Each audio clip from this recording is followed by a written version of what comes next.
Really, really pleased to be here, and kudos to Samia for organising such an effective electronic Zoom winter gathering. Obviously, it would have been nicer to see you all in person, but such are the times.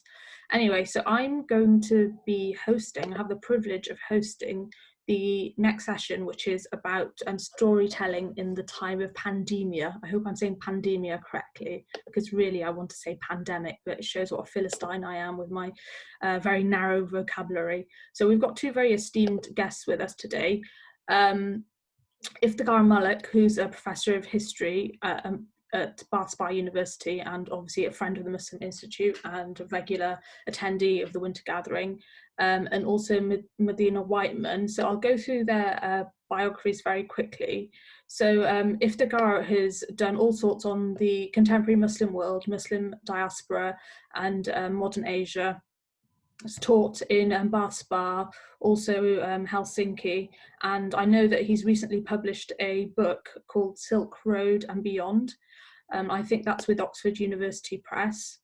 And Medina Whiteman, I believe I have a copy of her book, author of The Invisible Muslim. Medina is a writer, poet, translator, and musician, author of a collection of poetry called Love is a Traveller, We Are Its Path, and Humma's Travel Guide to Islamic Spain.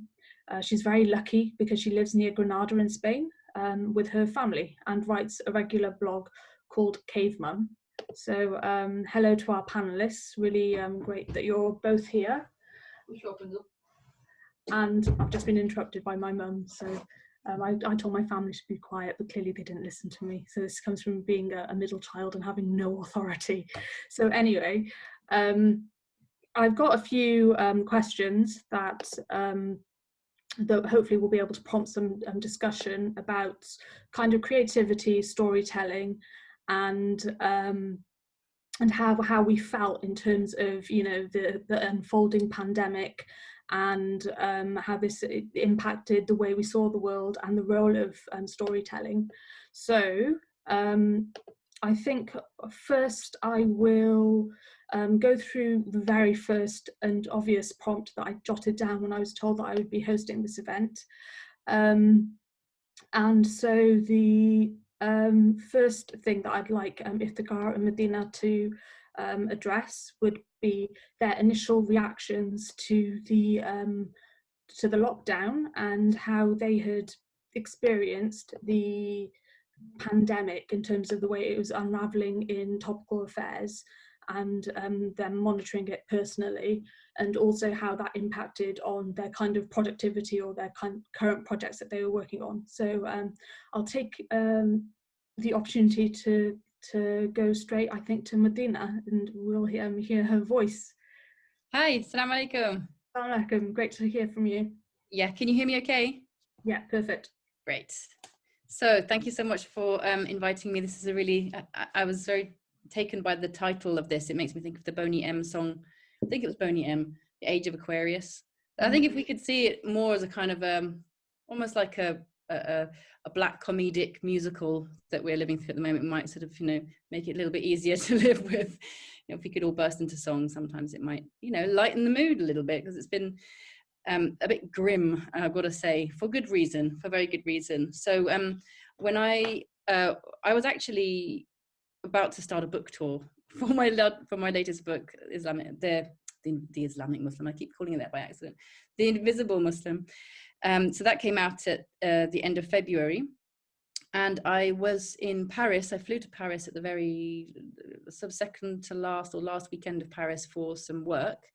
And that was when we just started hearing that something was going on, and maybe flights would start to get disrupted. And in fact, it was Paris Fashion Week, and Agnès B had cancelled her runway show, and there was a marathon in Paris that was also cancelled, and it was starting to feel a bit like, hang on a minute, something's about to start happening.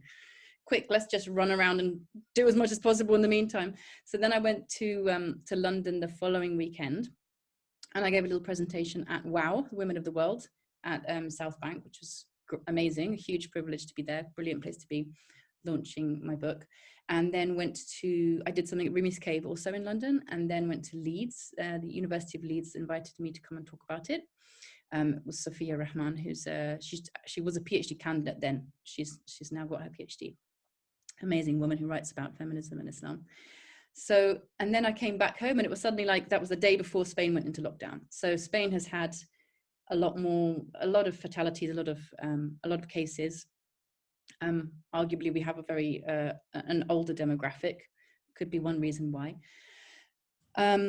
So we went into quite a strict lockdown at the beginning of, or middle of March, that lasted. Everything is blurred this year. I don't even know how many months it was, but it was 5 weeks where we really couldn't leave the house, except for essential things. The schools were closed. The kids were being sent. I have 3 kids. So all of a sudden it was like, I work from home anyway. This is kind of my normal sphere. And this is where I work is kind of like a glorified hallway. There's like the bathroom, and then there's toys, and then there's the patio doors, and everything's kind of, people are coming in and out all the time. But having 3 kids around while trying to work was quite challenging. And I think it was a bit of a wake-up call for a lot of people to realize that actually parenting is a job, and we don't really classify it as a job because it's not paid. Although interestingly, in Maliki jurisprudence, there is an opinion, at least, that women should be paid, that a woman should be paid by her husband for doing housework, for cooking, and even for breastfeeding. But anyway, that's an interesting, sort of quite radical take on, anyway, it's an interesting political question, which we probably don't have time to go into right now. But it's also brought with it a huge amount of other opportunities. So again, as a mother, I wouldn't normally be able to travel. I'd maybe travel a couple of times a year. I could go and do, I taught a course in Bosnia one year. I was away for 10 days. I might go to London and do some book readings or something like that. But really, it was quite unusual, because to find a replacement for myself, to be me in my home for 3 days or 4 days is quite difficult. And when I came to London this last time in March, it was the beginning of March, I had to pay somebody, a friend who lives up the road, to come and make lunch, open the door for the kids who are coming home at lunchtime. So we eat, the main meal here is lunch. It's a little bit sort of late, midday kind of thing. So the kids don't do that at school unless you sign up for that. So I was effectively having to pay to do it, which again, it brings up a lot of important questions. I think recently I was chatting with a friend about how she hasn't had a child yet. She's in Turkey at the moment. The economy's really bad. And she sort of feels like, well, her family, her in-laws are all Turkish, and they're all saying, when are you going to have a child? When are you going to have a child? She's been married for I don't know how long, a couple of years. And she's like, well, I know I'm going to have to pay to do that. I'll have to pay to be pregnant. I'll have to pay to give birth. I'll have to pay somebody to come and help out around the house. And it sort of, it throws you into quite big questions about economics, about what is worthy of our time and our energy, and how are we remunerating those investments. And I don't think we've come up with any answers yet. Well, I think there are answers out there, but it's not something that is easy to transition into. Like there's some very big changes. As Muzammil was saying in the last, I just caught the end of the last session, to think in terms of the ecology as well. These sorts of transformations are going to be actually really huge. They're going to be sea changes. But we also have to kind of we have to keep in mind the voices of primary caregivers, because when you are suddenly having to work from home from a computer, children don't recognize this as work.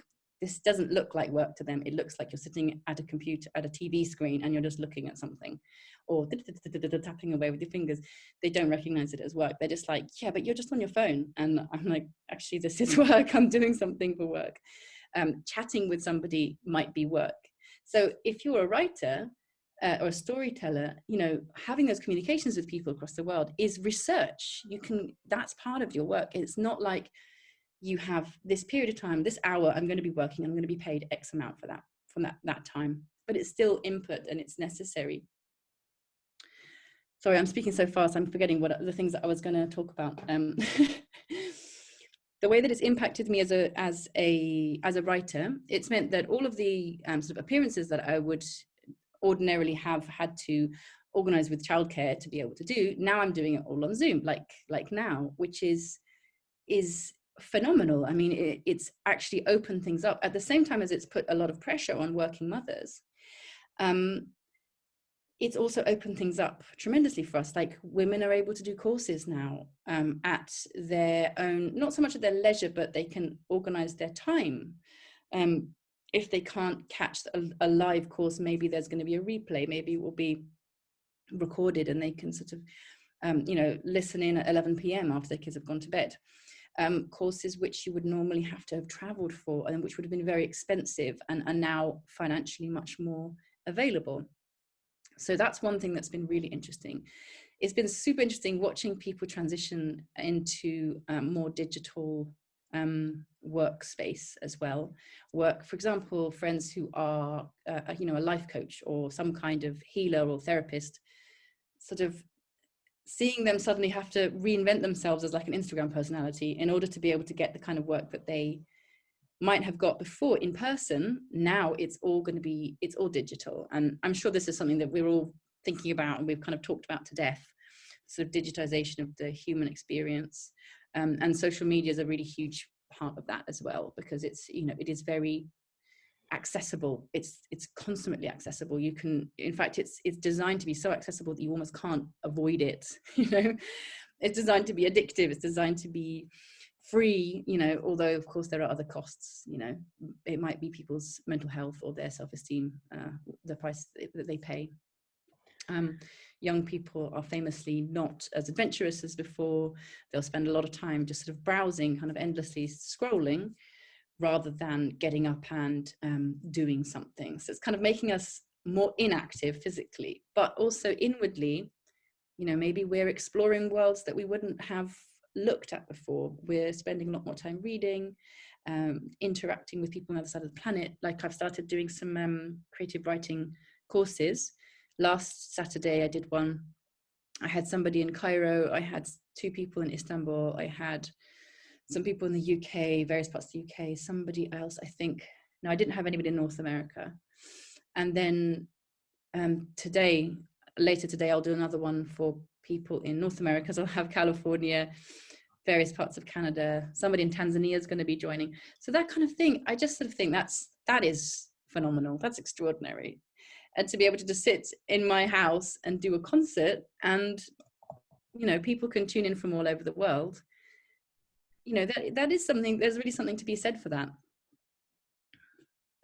Thank you for those insights. Really interesting about the way that we've been redefining the home, given what's happened with COVID, and also, I suppose, redefining the way our day-to-day interactions work. So I'll pass over to friend of the Muslim Institute and regular contributor and attendee, Iftikhar, and it's basically the same question. How did the unraveling of the pandemic impact your current work and your discipline and the way that you were looking at the bits and pieces you were working on at the moment? Well, thank you very much, Uzma. And I'm a fellow of the Muslim Institute and have been involved with it from day one. Like everybody else, the pandemic took us by surprise, and lots of adjustments had to be made personally, in family life, personal life, exercise regime. I cycled more, though my cycle got stolen just 2 weeks ago. The 7th cycle stolen in Oxford. It's a city of cycle thieves, by the way. And we mostly taught online, but last semester I started teaching face-to-face, and my students were very happy because very few teachers were teaching them face-to-face, and they appreciated the fact that people like me took the risk, but they were available, they were accessible, and because not many classes were happening. All of a sudden, the world became classless. So quite a bit of interaction, but it gave me lots of time to complete a project. I have been working on British travelers, writers, visitors to the Muslim world, and not just during the colonial period. I wanted to go beyond that. And this is where, looking at pre-Orientalism paradigm, pre-colonialism paradigm. And so I was able to finish that manuscript, about 107,000 words, and it was read by some referees. anonymous readers. They liked it. And Rutledge sent me a contract. So that was a big achievement for me, that I was able to complete this project for which I had been researching for a long time, traveling and writing down. So I got lots of time to write down. I mean, that was a very positive thing, other than, you know, my sort of exercise regime in the fresh air. There were, you know, I mean, like online, lots of webinars. And I think we have reached a stage where there is a post-webinar fatigue. Lots of people are getting tired of it, looking at the screen day in, day out. But I was able to speak to students, teachers, colleagues in Iran, in India, quite a few in Pakistan. There was one on Khwarizmi, and I was able to speak to the people in Kazakhstan. And this is the 600th anniversary of Samarkand National University, which was started by Mirza Ulugh Beg, the great philosopher king, you know, the grandson of Amir Taimur. And they had invited me, but I couldn't go, of course. I couldn't travel. So I sent a recorded message. So I couldn't go to Kurdistan. I have some friends there. They wanted me to come and teach for a couple of weeks. So I couldn't go to American University of Kurdistan in Salamania. So there were some disruptions. I was not able to move much, but maybe by default, this was a positive thing to happen. In that book, which is, you mentioned my book, The Silk Road and Beyond. It came out in March and April, and now it is available. And the Muslim Institute organized a talk, and Lala and a few other friends were part of the panel. That was something very positive.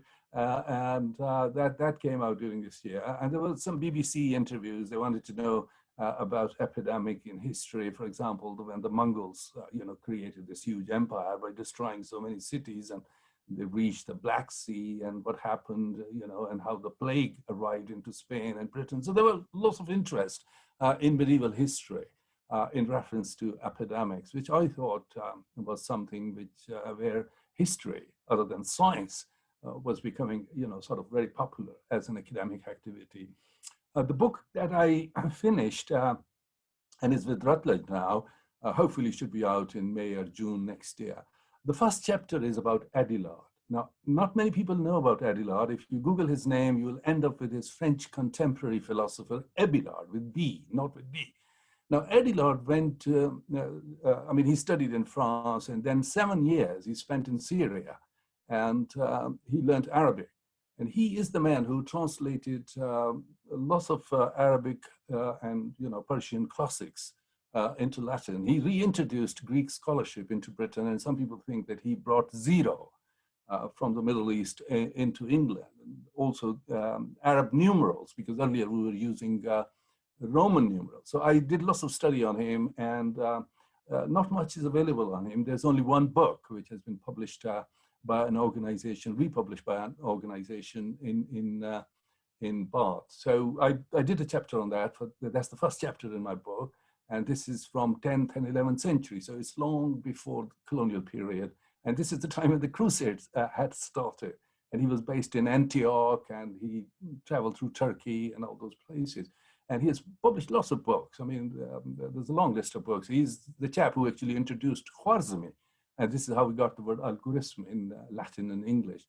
The second chapter was again on a West Country chap, Thomas Coryat, who was a very Christian guy.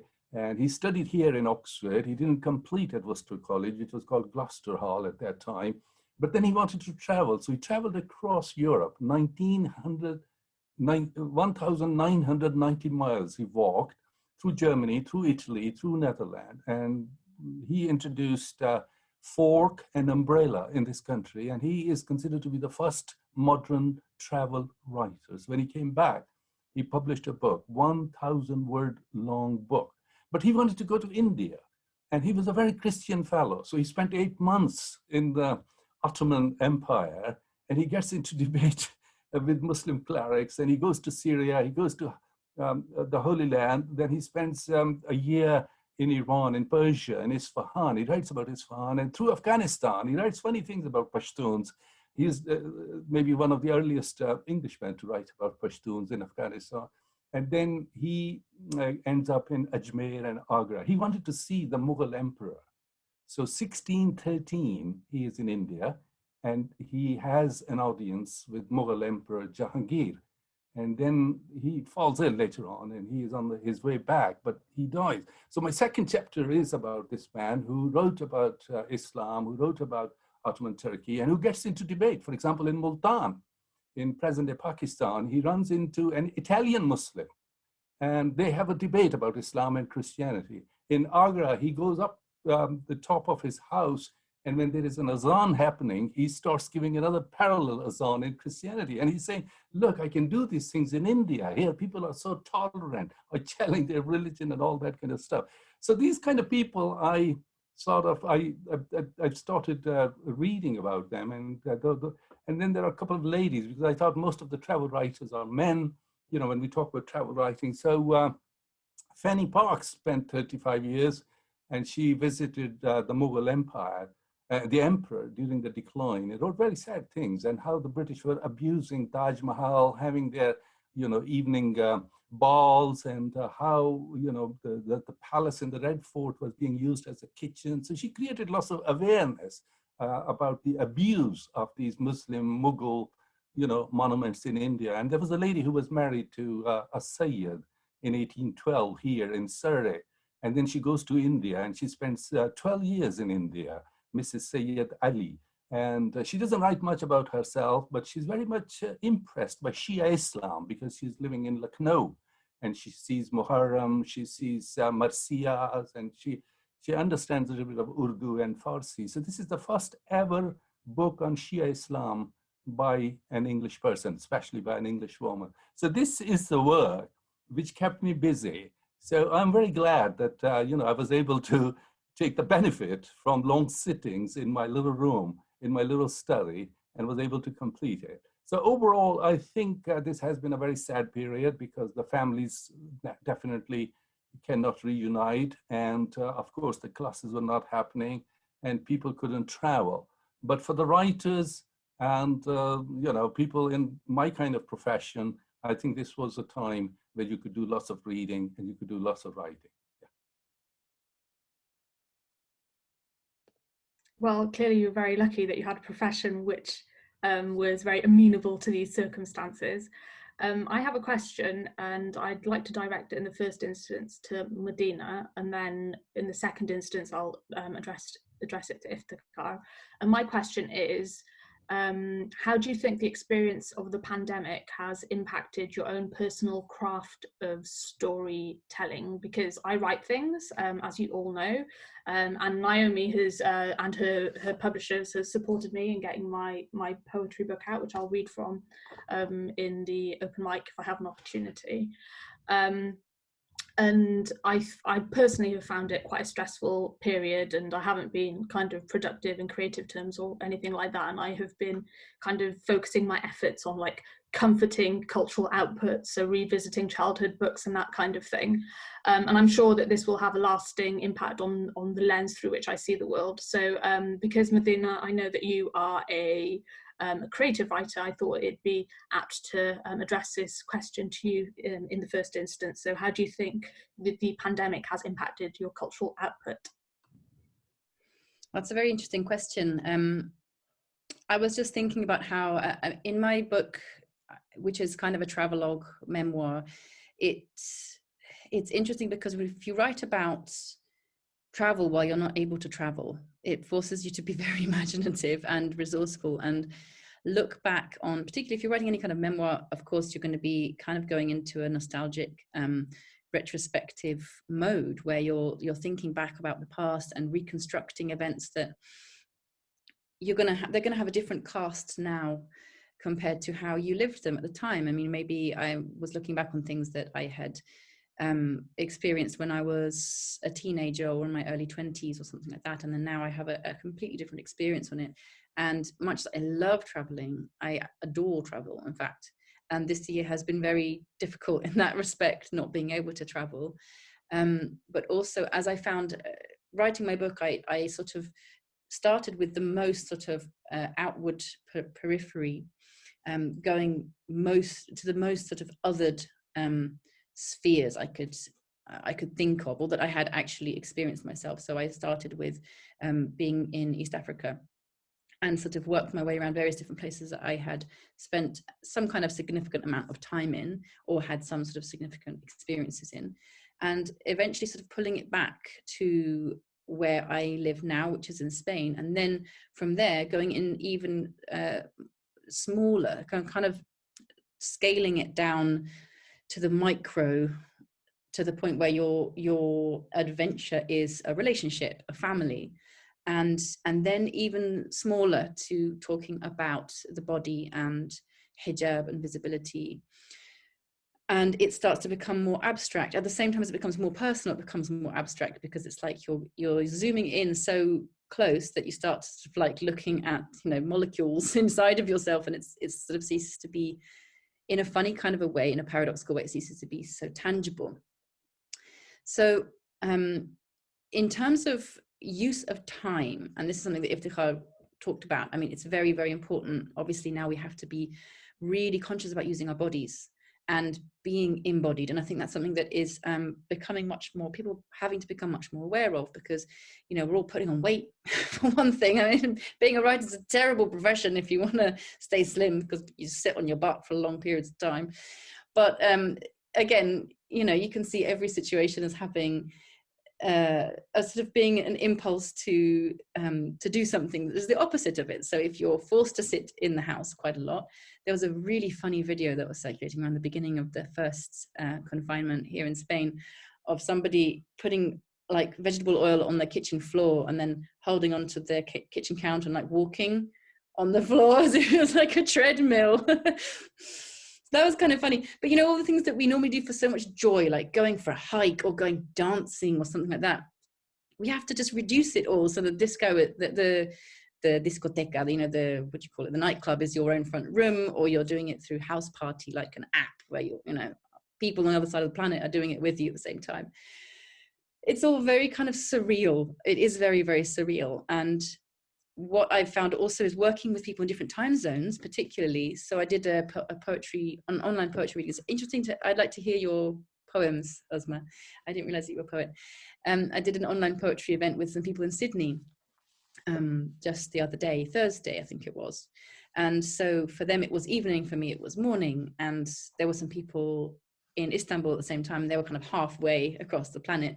And it does sort of throw you a little bit, because, like, you know, you're chatting with them on WhatsApp and they're going to bed as you're waking up. And then that evening, as you're going to bed, they're waking up the following day. It kind of throws you. So we're sort of, I think, more called to connect in a physical, tangible way with nature, for example. Of course, as Muzamil was saying, or somebody was saying in the previous session, we are part of nature, and recognizing we're not separate from nature, which is a hard thing to recognize when you are sort of interacting with technological mediums all day long. It's definitely a challenge, but I mean, I think it's a challenge that we need to take on. And I don't know if that's answered your question at all. That was really, really interesting. So I suppose I might focus the question in a slightly different way for Iftikhar. Do you think that the experience of going through the pandemic has maybe impacted or influenced the way that you construct history? Yes, I think so. I'm worried that we are too much dependent on technology and this human contact and socialization, whether it's at the family level or in the classroom or at, you know, societal level. I think we are, you know, so we've lost quite a bit on that count. I like traveling whenever I can, and this is how I learn. I mean, I remember, you know, going to Al-Basin. That's where Medina lives, about 30 years ago, and I remember going to Iran. I know Medina has her in-laws there. I was reading her book. So in Iran, when I arrived, I know, you know, that in the Muslim world, sadly, there's quite a bit of sectarianism, and you know, the younger generation, some members of the younger generation, they identify themselves not just as Muslim, but as Shia, Sunni, or whatever. So I would go into these, you know, cafes because they're fascinating places. Iranians are very literary people. You know, of course, we know about Sadi, Khayyam, and Hafiz. And, you know, Persian was the lingua franca of Islam, like Latin was for centuries. And this is why, you know, Marshall Hyson, the American historian, called it Persianate. The Islamic world was called Persianate, all the way from China to Morocco and to Bosnia. And more recently, late Professor Shahab Ahmed called it Bosnia to Bengal paradigm. So this was Persian. And so I would go into the cafes and go into the places, and I'll say salam, and then they would recognize me. They would realize that I was a South Asian. And they would then I would say, they would say, the first question, well, where are you from? I'll tell them, look, I'm from Pakistan, but I have come from Englistan, you know, Pakistan, Englistan. Englistan means England. And the next question will be, are you a Shia or you a Sunni? And I said, God, you know. So I invented an answer, and this was, na Shi'am, na Sunniam, Musalmane Gunagaram. I'm neither Shia nor Sunni, I'm a sinful Muslim. And then they would laugh, because, and then they would relax. And you know, I mean, these are kind of funny things which kept coming back to me during this year, these funny stories. For example, I was in Hunza, which is a beautiful place, high up in the mountains, Karakoram, tallest mountains in the world. And the highest rate of literacy, you know, these Ismaili Muslims living in northern Pakistan, in Gilgit, Hunza, and 95% rate of literacy. And women are very active and very vocal, and, you know, fascinating area to visit. And so I had a friend from Oxford with me, and Laurie. So we were staying in a local hotel, and he comes back running. He said, Iftikhar, get up, you come with me. So he takes me to this bookshop, beautiful bookshop, and it's called BBC. So BBC meant Baltit Book Center, because Baltit is one of the oldest castles up on the mountain, and it's very Tibetan style. You know, it's not a typical South Asian Mughal style. It's a Tibetan style because it's very close to Tibet, Ladakh. And there is my book, one of my books that I had published recently. It was there, and Laurie had found it, and Laurie had told the person, the bookseller, that the author is here. So when I go there, the author, the Ismaili friend, you know, this chap, the bookseller, he says, you got to sign these copies because people are buying this book. This was about Taliban and Hindutva and Jihad, and OUP had recently published it. So I signed about 5 copies, but I was so flattered that in the northernmost region of South Asia, my book had already arrived, and he said, people are buying it. So I signed the book, and he said, you both can have a piece of cake and free coffee. And this was a wonderful coffee I had. So, I mean, these are the stories I've been reliving, you know, in this year. I was in Kenya, and then I went to Mombasa, and Mombasa is a little South Asia. You know, you see people from India, people are speaking Urdu, Hindi, Swahili, and you know, it's a fascinating place. Actually, I saw a street called Balochi Street. I didn't realize that there were Balochis there in the 17th century fighting the Portuguese.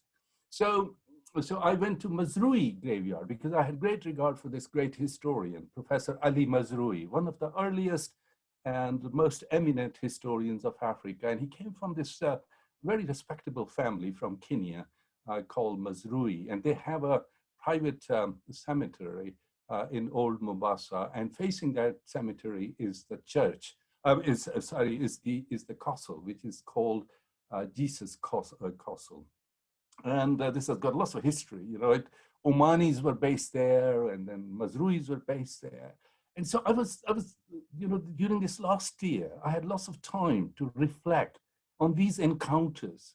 You know, the people, for example, I met in the old medieval city of Fez, you know, one of the most beautiful medieval cities, which is still very intact. You don't have cars, you don't have motorcycles, only mules can go in. So I was reliving the story of the lady, Fatima, who established the first school, or first university in the city of Fez. And she was a migrant, she was a Mahajir who had to leave her, you know, hometown in Tunisia, and these 2 sisters established 2 schools in the city of Fez. So lots of these stories were coming back when I was sitting in my study and thinking about what happened in the past. So in that sense, I think I even thought of Mustar because I walked on that broken bridge in Bosnia. Soon after the war, I was in Bosnia. I did a book on Bosnia, and I traveled around, and I could see, everything broken down. I couldn't believe that these people who had mixed marriages, 70% Muslims, Croats, and Serbs, and they were neighbors, and they spoke the same language, and they went to the same schools, and they turned against one another. And then I went to the Jewish cemetery up on Mount Igman in Sarajevo. So all those stories were coming back, and then when I would look at this intolerance growing up, because of Brexit and all that, Bosnia came back to my imagination and how Bosnia had fallen apart. And I developed my skepticism about that kind of secularism that Tito had established. And I deeply worried, and then I could understand what was going on in India and now in France. So all these things, this year brought those memories back, because otherwise you're so busy, you're teaching, you're traveling, you're commuting, you're reading, you're writing, you're meeting the deadlines. You don't get time to take a back seat and reflect on some of those things which have happened, in the distant past. That was such an interesting reflection. From my personal perspective, I've found that being homebound, and I think everyone's kind of felt this, and I think Iftikhar has touched on it, being homebound with respect to creativity has meant that you don't have those kind of serendipitous moments where two random things will connect in your head, because you will be experiencing two random things. So you won't meet a stranger on a bus who might say something peculiar or interesting to you, and you won't have that maybe external stimulation from colleagues or other people, because you will be on your own at home. And I think personally, some of the things which have triggered poems in me have been these random kind of these random chance meetings with people. And also because I was no longer commuting into work, I write a lot on the train and I read a lot on the train. So if you have an hour commute either way, that's 2 hours of solid reading and writing. So that wasn't happening for me either. So I think that the fact that perhaps we've been thinking a lot about how our freedom has been restricted in terms of geographic spaces and how that might have impacted what's been going on cerebrally. I think a lot of people have gone through that experience. It's probably a good point to say that if anyone's got any burning questions, please could you privately message me, and then I'll give you a chance as the brilliant chair that I am, while I am trying my best to ask those questions. And so I've got a little quote from the previous session, and I think it was a moment of panic, insecurity, and vulnerability. And so we've all experienced that. So my question now to Medina would be, how did the very raw feeling of the pandemic, did that impact the work that you were working on directly? Did you feel that your creativity was it was mitigated in a sense because you were preoccupied with the pandemic, or was it a period where you could kind of focus and your internal energies on creative outputs? That's a really interesting question. I think it all comes down to stimuli, and as you say, if you aren't out getting about, this is the stuff of stories, is going somewhere and doing something new. And I think Ezra Pound also talked about making things new. I think Proust also, lots of writers and poets in particular have taken this attitude of in a way what we should be striving to do is to have the totally mundane things and to experience them as if they were for the first time. I can't remember who it was, maybe it was Proust, who talked about being a tourist in your own home or in your own life or something like this. And so there is a certain cambio de chip, they call it in Spanish, you change your chip, you sort of having to see that you're in the same scenario, but just try and see it fresh and see it with new eyes. And that's quite a challenging thing to do. But again, I think these are good challenges. They make us grow. In terms of inspiration and seeking inspiration, what I've been finding is I haven't actually been hugely productive in terms of writing sort of texts, articles and things like that. I think maybe it's because feel a little bit flooded with articles, you know, suddenly everybody is writing articles and people writing about almost all the same things. So I kind of have been holding off to find the right thing to write about. So for example, lately I feel like writing about Insta poetry and how social media has affected our relationship to poetry and our consumption of poetry in this kind of speed. It's almost like speed dating. Instead of really sitting down and building a relationship with a poem, you know, and having that presence. And digital haya as well, you know, like these are sort of concepts that I'm sort of just rolling around my head. But I think because we're so used to having, like you're saying, you have your schedule, you get up, you have your breakfast, shower, whatever, get dressed, go on the train. I also used to love commuting when I was studying. When I was in university, I lived in all different compass points of London and studied at SOAS. So for a while I was in South London, and I'd sort of choose to go by bus, even though it would take an hour and a half to get into the centre of London, because that was just a wonderful time. I could do a word, I could just look out the window and daydream. I find daydreaming very productive, actually. And now it's sort of, I feel like, you know, it's basically I'm commuting to the kitchen and then commuting back over here again, and then I've got some housework to do for the 50,000th time, and it starts to get really kind of repetitive and boring, and that does becomes difficult, because I think routine is a bit of a creativity killer. Having said that, I think sort of rolling with the punches and trying to find new ways of staying engaged and do something new, and sort of committing to something. I'm finding that committing to something, to doing something, is in itself very conducive to being productive. So if you have like a deadline and somebody wants you to speak on a particular topic, so I've done much more speaking this year than I have been doing writing, actually. Although in Ramadan I did write a lot more poetry.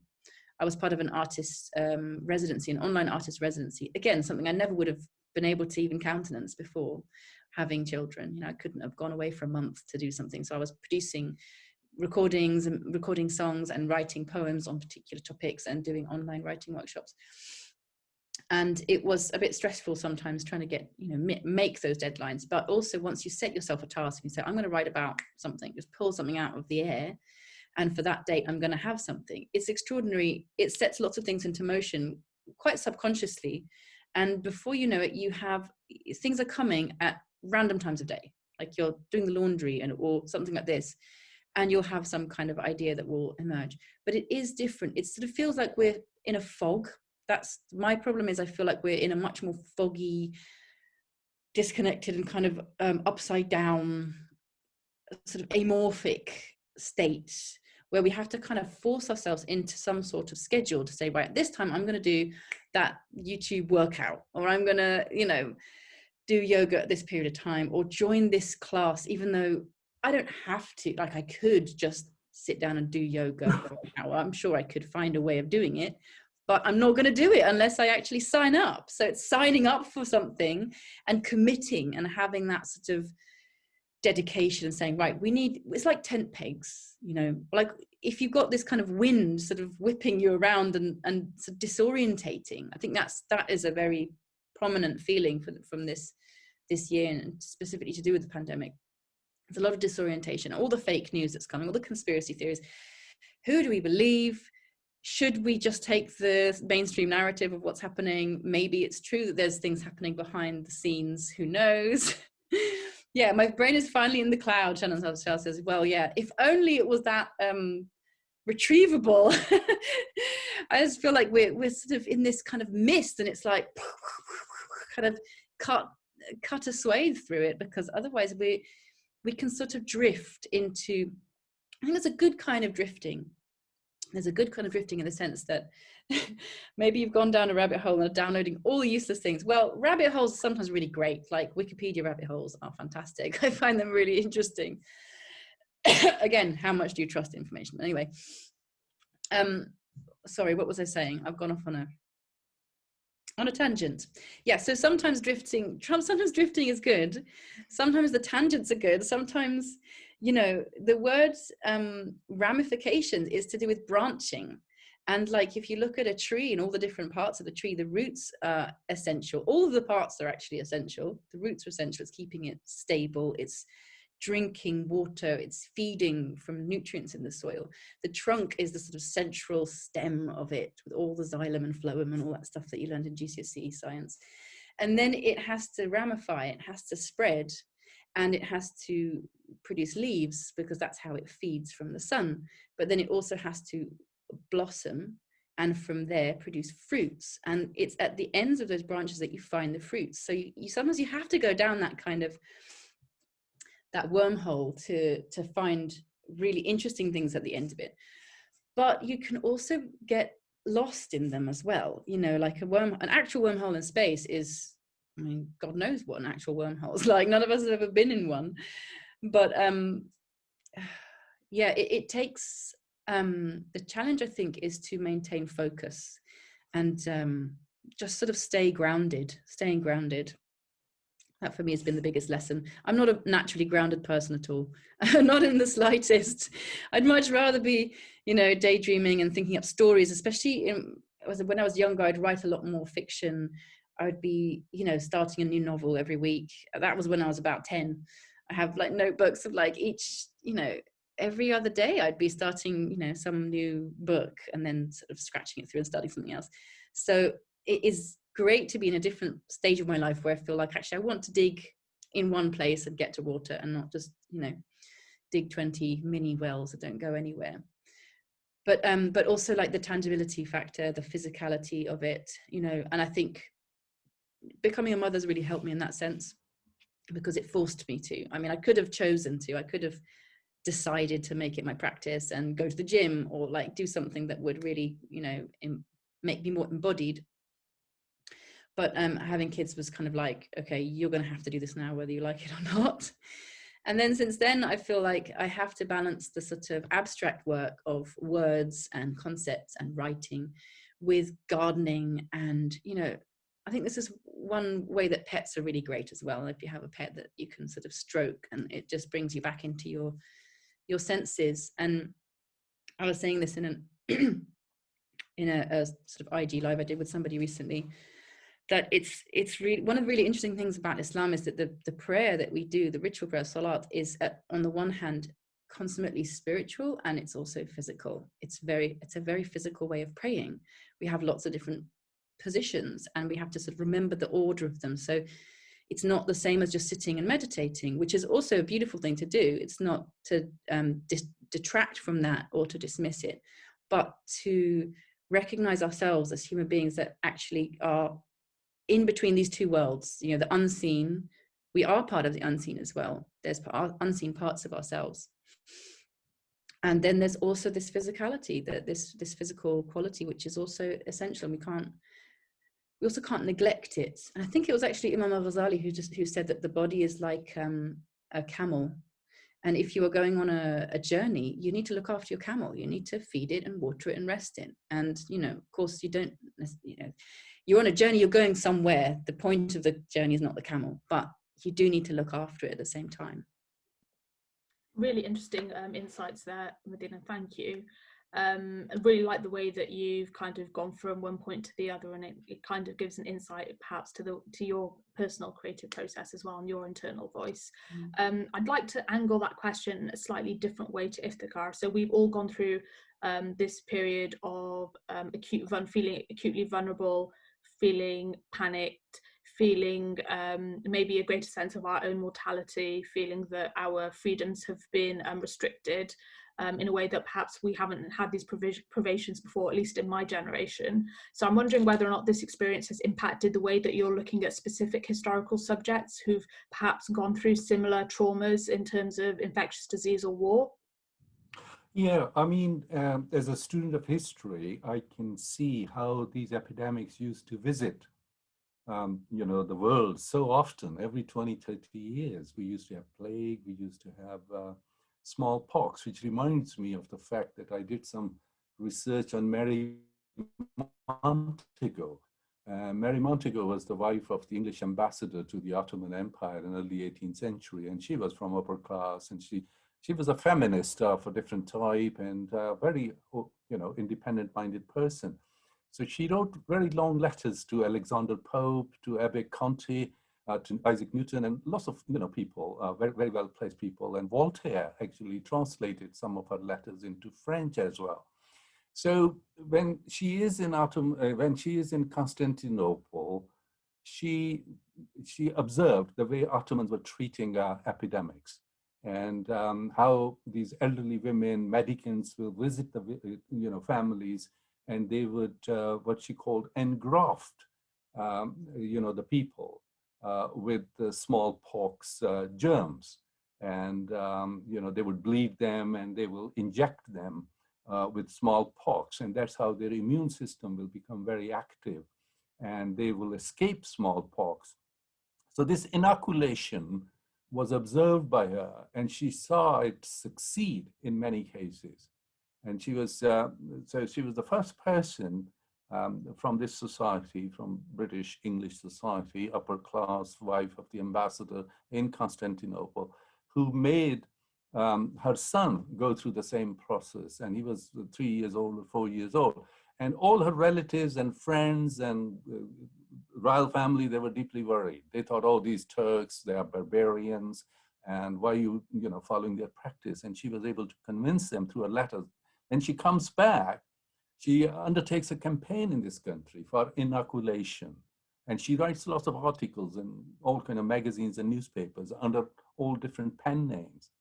And her son recovers, then she gets her daughter inoculated in the Ottoman way.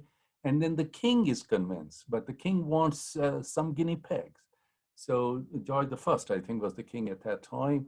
So 10 prisoners from one of the prisons in London, they had to undergo this inoculation, and then 10 orphans. And they all survived, and they were healthy, and they escaped smallpox.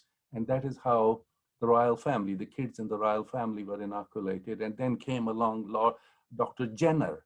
And then, he used a vaccine, the cowpox. And that's how we got the word vaccine.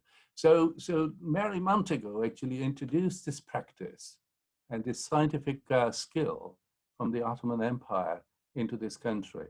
So this was something that I sort of investigated, and then Zia asked me to write something about it. So hopefully in the next issue of Critical Muslim, you will have a piece on Mary Montego and how she became, an instrument of this exchange of medical tradition between England and the Ottoman Empire. And the things she wrote about the Ottomans, I mean, for example, I have a quotation from her, which she sent to Abbe Conti. Abbe Conti was a very leading Italian intellectual who was living in London, and he was translating some of her poems into Italian. So she wrote a letter from Constantinople in 1718. Quote, I allow you to laugh at me for the sensual declaration that I had rather be a rich Effendi with all his ignorance than Sir Isaac Newton with all his knowledge, unquote. So she says that she would prefer an uneducated Turkish Effendi over somebody with the stature of Isaac Newton. So I think she was one of those very few people in that period who wrote, about Muslim society like the Ottoman with great interest and also with great respect. So I think these kind of examples from our past, from our history, sort of allow us to look at the way our ancestors handled these epidemics.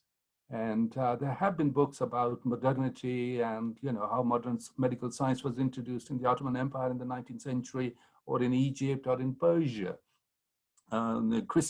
Christopher Blake's book has been getting lots of reviews, which came out last year. And his thesis is that because of European influences, after Napoleon, some Muslims woke up, and this is how they tried to introduce modern medicine, which was kind of unknown in the Muslim world. And so he gives the credit to the Europeans, and then he says in 20th century Muslims go back to more puritanical kind of life, and this tradition is lost. So it's a good book, but it's a challenging book. But it gives all the credit to Europe for introducing modern medical techniques. But on the other hand, if you read Mary Montego, then you come to know that there were these medical traditions already across the Muslim world, and in quote unquote the old East and in the old South, which were being used especially to ward off epidemics. And this was something which I thought was fascinating and which needs to be recognized, because not many people know that this whole business of vaccine actually had roots in Ottoman Turkey. Fascinating little bits of history there, Iftikhar. Thank you so much. So I think Riaz has a question. Would you like to ask it to the panel, or should I ask it? Oh, is he going to unmute? No, maybe no. Okay, maybe I'll ask it. So basically, Riaz commented like nearer the beginning of the session, and this is going to be a paraphrase of his question, but he was saying that obviously both of you have had your space restricted quite significantly, and he's wondering whether or not that restriction in space, in terms of not being able to leave the house, not being able to travel, has that reduced, in your head, has it reduced the number of potential topics you're considering to write about, or has it narrowed it down? And I will hand that question over to Medina. No, Yes. That's fine. Thanks. Sorry, Riaz. Hi. Hiya. Yeah. The reason I asked, because Medina obviously have a restriction with the family, whereas Iftikhar, like me, likes to travel, and so hence the question really, which is from different perspective or viewpoint to both of you. So I think Uzma done a good job. Thank you. I try. Well, it's interesting that you say that, because, and somebody earlier in the chat, I was just scrolling back up through the chat, mentioned that, Uzma, you write dystopian fiction. Interesting. So now the dystopian stuff of nightmares has seemed to become reality. Where does that leave that genre? Well, talking of fiction, I'd started writing a kind of a young adult fantasy novel years and years ago, and then sort of gave up, and then we kind of came back to it. And I'd always sort of felt a little bit like, well, maybe this isn't a place where a Muslim voice is really going to be accepted, because, you know, if I come from this from a faith perspective, from a Muslim perspective, as, you know, watered down as I might make it, is it going to be acceptable to the mainstream? And then I posted about this on social media, and a lot of people came back and said, actually, there are a lot of Muslim women who are fantastic writers in sort of fantasy genre, and to some extent it can be dystopian as well, but also becoming more accepted and sort of better known. Obviously, one better known name is G. Willow Wilson, who wrote Aleph and the Unseen. And somebody also mentioned that, and they pointed me to I'll see if I can find the link. I think it was a Washington Post article about Muslim fantasy writers. And they quoted somebody saying that Muslim and Black women are more likely to be excellent fantasy writers because they have most at stake to imagine. They want to imagine the world a different way. And I thought that was a very interesting insight, because first of all, as we were saying before, like our sort of spheres have become very, very small, which means our scale is being turned down. We're kind of having to go inward a lot more. And Ramadan in lockdown was particularly interesting. People were talking about it as like a double lockdown, you know. And so in a way, it's sort of forcing us to be more imaginative and to think, what are the solutions that we can come up with for the sort of everyday problems that we're facing, you know, just like how to work, excuse me, and juggle children, and how to change our businesses so that they are going to be viable into the future, and do everything online instead. So all this is problem solving, which is creative. It is right brain. It sort of partakes of that creative mode, even if it doesn't seem like it's an art form, it doesn't seem like it's artistic, but it's still facing a void and not being afraid. And that's kind of what creativity forces you to do. It's the blank page, which actually terrifies a lot of people, which is surprising, because it's only a blank page. You wouldn't think it would be. It's not like a poisonous snake or something like that. But it is frightening to be faced with no solutions, and you have to figure it out yourself. And at first, it's frightening because we probably haven't been trained enough to trust ourselves, to find those kinds of solutions, and to experiment and just give it a try. Even if it doesn't work out, doesn't matter. You move on. You kind of cut your losses, and, you know, obviously have a certain amount of kind of sort of, what's the word? want to say reasonable, it's not the word I'm thinking of, practicality about it, you know, but to sort of to juggle these two things, the practical, like what is your experience and what is not your experience, but you can imagine it. And so if you can imagine it, that there's just between you and that is this kind of gap, and you have to sort of find a way to bridge it, you know. Octavia Butler, yes, that is one of the names that was referenced. One of the most chilling things I read. Yeah, I think the Turkish factor is very important because the vaccine was developed by two Turkish scientists in Germany. It was Germany, I'm sorry. So I'm glad that Laila has brought that up. And, you know, this is something, you know, it's not a coincidence, but perhaps, you know, a wonderful example of this connection between the East and the West. Somebody recommended the Beekeeper of Aleppo. I don't get to read too many novels. I'm already behind in terms of reading my own area, you know, historical scholarship. But it was a very, very depressing novel, and I recommended it to a few people. They couldn't finish it. This is about you know, Syrians coming into Europe and what happens to them through their journey in Turkey, Greece, whatever, and especially to the woman. So quite a bit of, you know, quite a few novels have been published. I still admire Captain Corelli's Mandolin, which remains one of my favorite novels. And also, I think we historians claim that novelists are non-serious writers. And when we talk about serious scholarship, we mean historical scholarship or scholarship in sociology or philosophy. That to us, we're very parochial. To us, that is serious scholarship. Fiction is not. But we also say in our private moments that 80% of the novels are basically historical.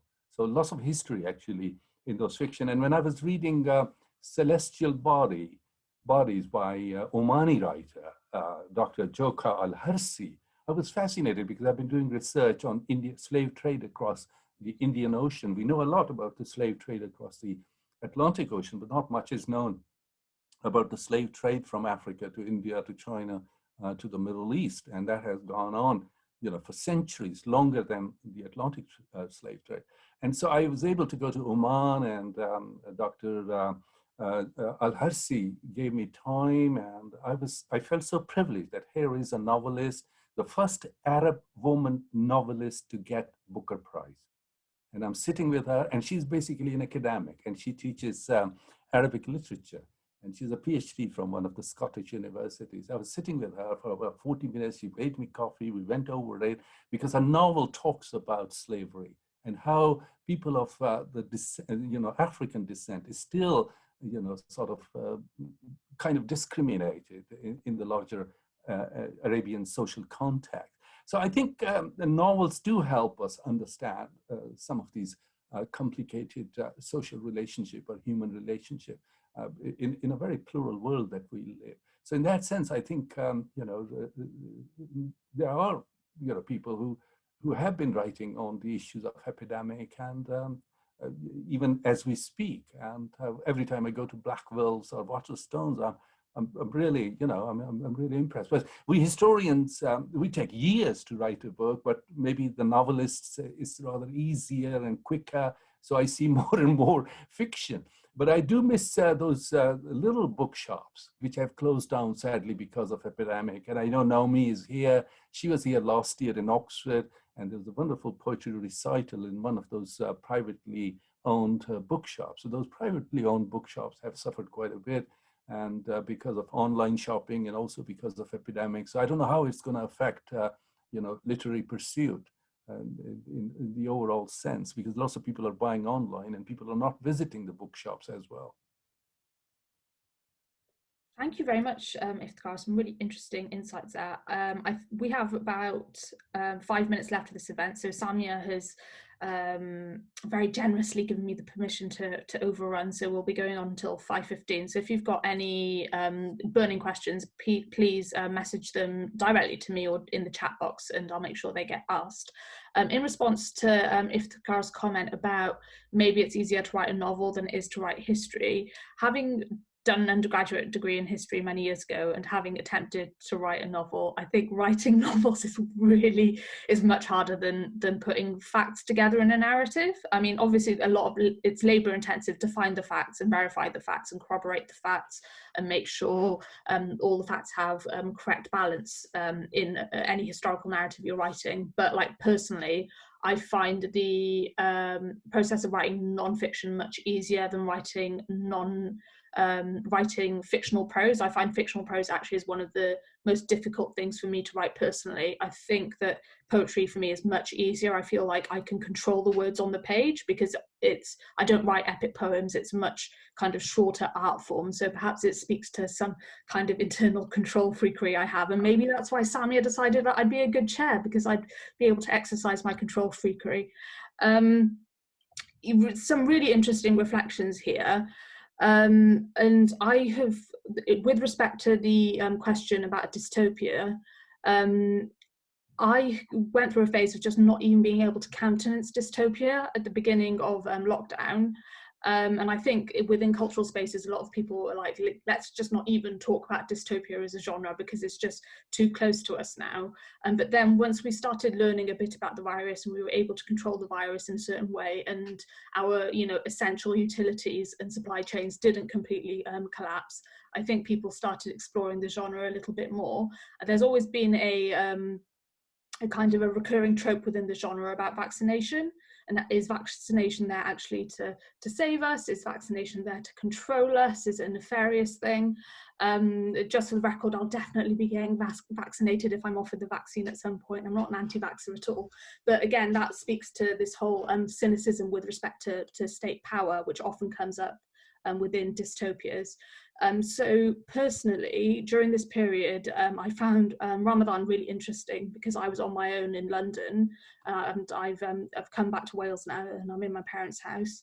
And so that was like very intense in terms of like internal introspection, because I was on my own, I was fasting, I was reading Quran, I'd committed to finishing it cover to cover, and also I felt that I was writing a lot of short poetry, which was quite intense during that period. So I think that was one of the most kind of spiritually intense periods in my life, because we're all having these kind of mini existential crises, and then Ramadan comes along, which asks us to reflect a bit more intently on the Quran, and also our kind of personal relationship to the faith. So that was a really interesting period for me.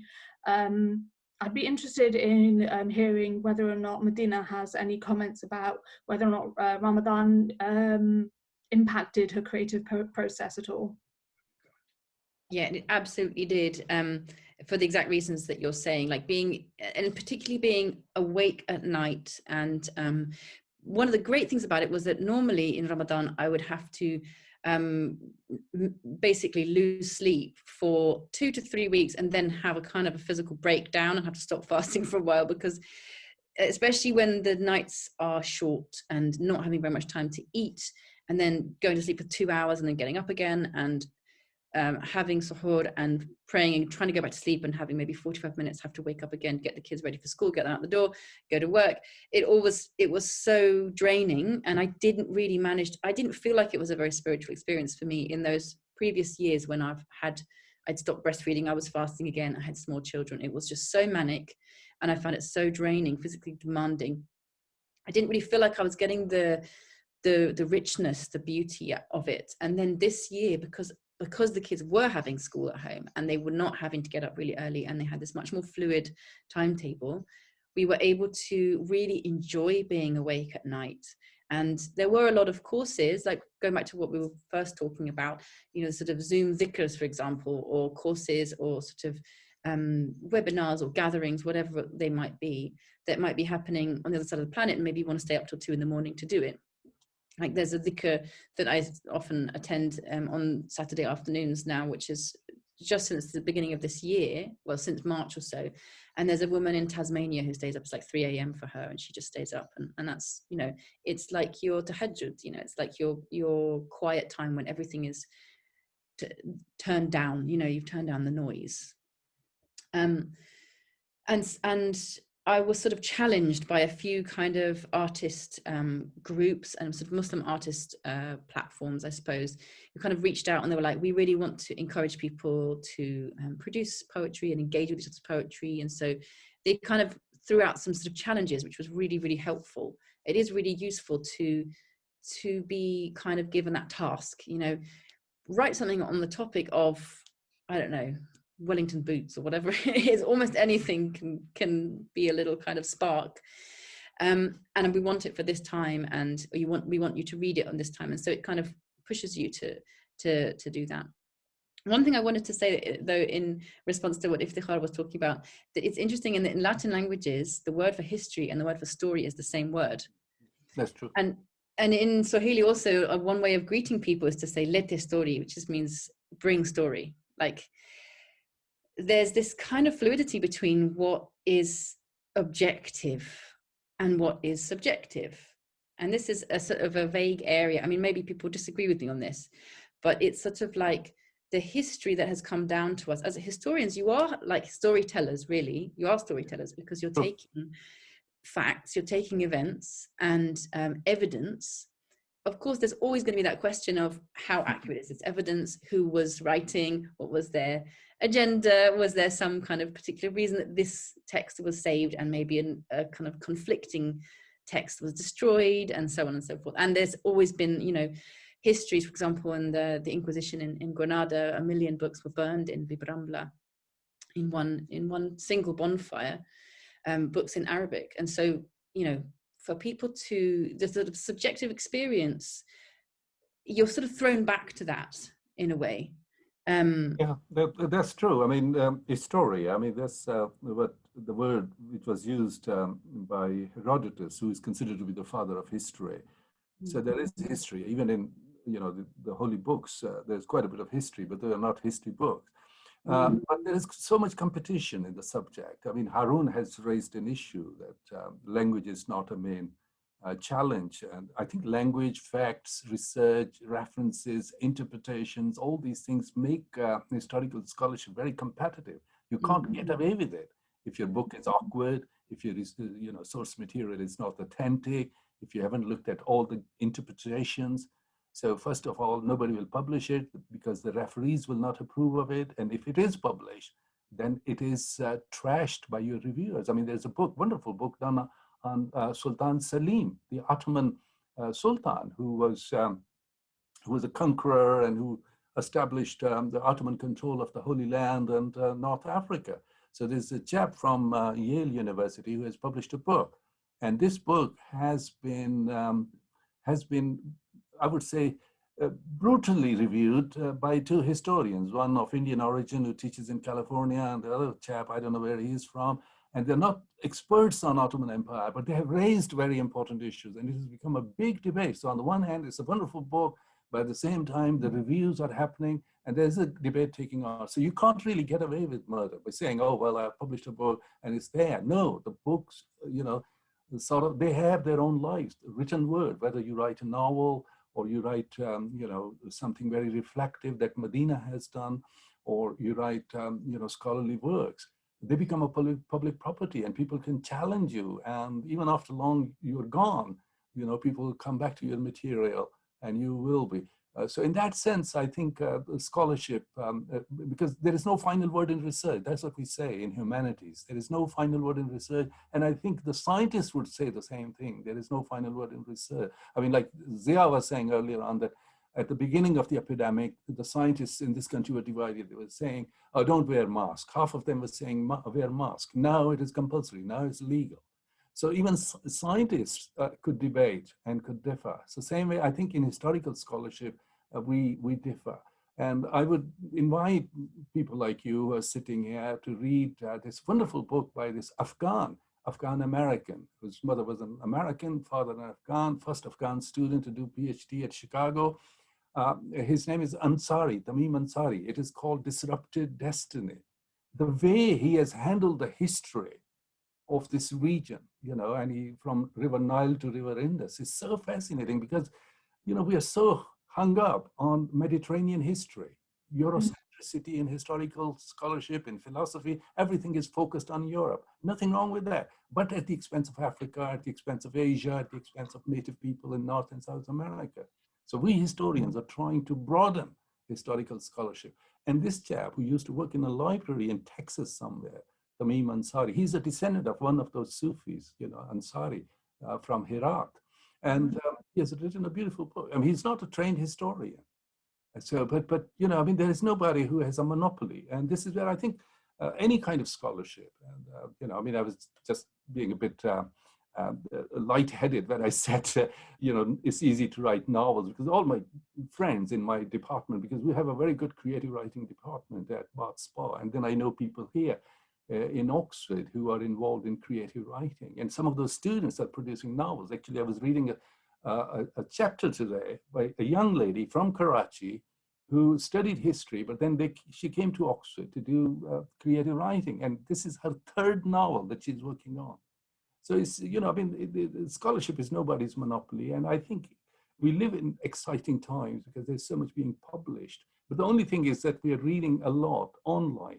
We are losing touch with the words, with the book. I mean, that is something which this epidemic really bothers me, that we have become so dependent on the screen, and we don't get the feeling of the book, the way you feel the book, the way you read it, the way you relate with it, for thousands of years. This is human heritage, and we are sort of losing it. We are missing it. And this is where I think the small bookshops, going to the bookshops, even for the excuse of having a coffee and picking up a book, whether it's a book of poetry or it's a book of novels or fiction or a serious scholarly book, whatever, I think it's very important that we sort of relink ourselves with, with that kind of, and this is where I think we'll miss if everybody buys online and nobody goes to the library, nobody goes to the bookshop, nobody sort of touches the books. I think this one of the oldest human pursuits, it will disappear. I mean, that's what I'm worried about. Camille, or is it the discussion concluded, or? I think we should conclude this discussion, because Samia has kindly sent me a message and said wrap up, and I think perhaps it'd be appropriate to wrap up at this point, because we have overrun by 13 or so minutes, and also we're stopping on a point which I agree with wholeheartedly, and that's about the Eurocentricity of history, and also about how books are superior to Kindles. So I would suggest that it's a chair's privilege to stop on one of my most favourite points. But thank you so much to Medina and Iftikhar, such a wide-ranging and really thought-provoking session. And so I suppose I'll hand back over to Samia.